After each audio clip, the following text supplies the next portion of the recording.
அண்மை செய்தி. அதிமுக பொதுச் செயலாளர் இபிஎஸ் கலந்து கொண்ட கூட்டத்தில் விஜய் கட்சி கொடி பறந்ததால் அங்கு சலசலப்பு ஏற்பட்டிருக்கிறது. மேலும் விவரங்களோடு இணைகிறார் செய்தியாளர் வெற்றிவேல். வணக்கம் வெற்றிவேல், விவரங்கள். வணக்கம் சுபா. அதாவது பார்த்தோம்னா, மக்களை காப்போம் தமிழகத்தை மீட்போம் என்ற எழுச்சி பயணத்தோடு அதிமுக பொதுச்செயலாளர் எடப்பாடி பழனிசாமி நேற்றும் இன்றும் தருமபுரி மாவட்டத்தில் சுற்றுப்பயணம் பண்ணியிருக்காரு. இந்த நிலையில் நேற்று தருமபுரி சட்டமன்ற தொகுதிக்குட்பட்ட தொலைத்தொடர்பு அலுவலர் முன்பு உரையாற்றினார். தொடர்ந்து பாப்பிரெட்டிப்பட்டி சட்டமன்ற தொகுதிக்குட்பட்ட கடத்தூரில் எழுச்சி உரையாற்றினார். அது தொடர்ந்து அரூரில் சட்டமன்ற தொகுதிக்குட்பட்ட பேருந்து நிலையத்தில் அந்த எழுச்சி உரையாற்றினார்.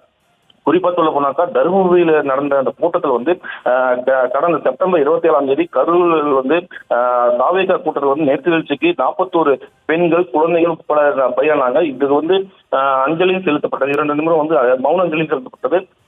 தொடர்ந்து பார்த்தோம்னா, தமிழக அரசை புறையே எடப்பாடி பழனிசாமி பேசியிருந்தாரு. குறிப்பா சொல்ல போனாக்கா, எதிர்கட்சிகள் உரிய பாதுகாப்பு இல்லை, அது மட்டும் இல்லாம எதிர்கட்சிகள் மேல தொடர்ந்து புகார் குறை சொல்லிட்டே இருந்ததால் அந்த உயிரிழப்பு காரணம் அப்படின்னு சொல்லி பேசிட்டு வந்திருந்தாரு.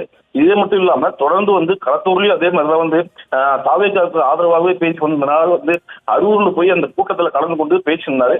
இது குறிப்பா தமிழக அரசு குறை சொல்லி பேசினதுனால அங்க இருக்கக்கூடிய தாவேகா தொண்டர்கள் ஒரு சில நபர்கள் தாவேகா கொடியினுடைய அந்த கொடியை அந்த கொடியை அசைச்சி அவர்களுக்கு ஆதரவாக இருந்தாங்க.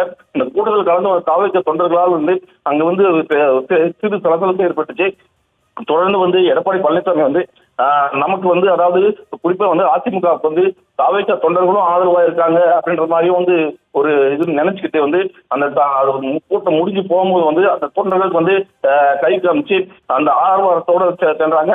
குறிப்பா சொல்ல போனாக்கா, அங்க இருக்கக்கூடிய தாவேகா தொண்டர்களிடையே இந்த ஒரு சில நபர்கள் கொடி அசைச்சு காட்டினால உள்கட்சி, அதாவது தாவேகா தொண்டர்களிடையே ஒரு சலசலப்பு ஏற்பட்டுச்சு.